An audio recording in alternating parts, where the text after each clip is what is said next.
Le centre Loisirs Jeunes est co-géré par la ville de Limoges et la police nationale. Tout au long de l'année, des activités sportives sont proposées, notamment autour des sports mécaniques.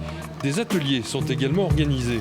Cette fois-ci, on parle laïcité de façon ludique avec un escape game très réaliste. C'est vraiment le but de l'escape game. Donc en fait, on va essayer de le faire de manière ludique pour que ça apporte un peu plus.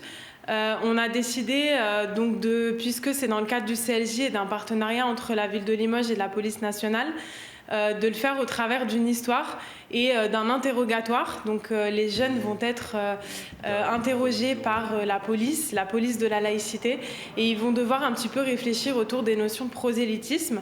Ensuite, trouver les dates clés donc, de la laïcité à l'école, c'est-à-dire 1905 et 2004, sur l'interdiction de port de signes religieux.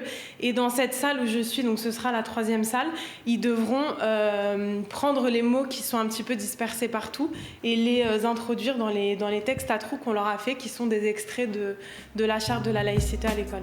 Face aux jeunes, une juriste, future avocate, un policier et une animatrice d'un centre social.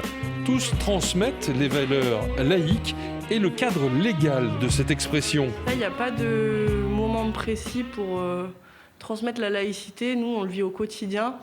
Et voilà, pour nous, c'est tous les jours. On peut être désinformé, oui, notamment par rapport à tout ce qui est réseaux sociaux. À mon avis, on entend pas mal de bêtises. Et c'est vrai que nous, en tant que juristes et en tant qu'association qui a vocation un petit peu à rendre le droit accessible et à le vulgariser, on avait vraiment envie de travailler sur ce concept qui est un petit peu parfois difficile à cerner. Et au travers du jeu, on a pensé que c'était vraiment la bonne idée. Les gars, vous communiquez super bien. Combien ? Allez, cherche un nom. Attends, mais là, On peut avoir des questions, par exemple, par rapport au fait, par exemple, soit de porter un voile, soit de porter une croix. On peut avoir des questions de ce genre. Est-ce que j'ai le droit de le porter à l'intérieur en étant adhérent ? On peut avoir des questions de ce genre, mais en fait, finalement, ça s'élimine assez vite. Enfin, les questions s'éliminent les unes après les autres. Dans le sens où, en fait, finalement, ils viennent comme ils veulent, travailler ensemble et tout ça sur la laïcité. Et c'était intéressant parce que ça a créé des débats avec des jeunes qu'on n'aurait peut-être pas eu finalement directement comme ça.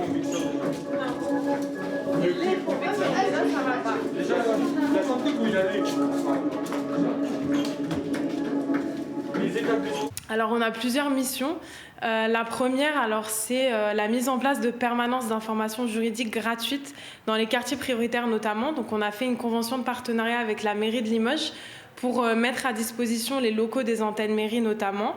Et on intervient aussi dans les centres sociaux. Ils ne sont pas soumis comme à l'école à l'obligation d'enlever les signes religieux ou quoi que ce soit. Donc après nous on a, entre guillemets, pas de problème avec ça. C'est juste les religions qui sont les unes avec les autres, et puis au contraire ça crée des échanges, ça crée tout ça, donc au contraire c'est intéressant. À l'issue de l'escape game, tous avaient rendez-vous pour une collation laïque à tendance bretonne. On va m'échapper. Ça va.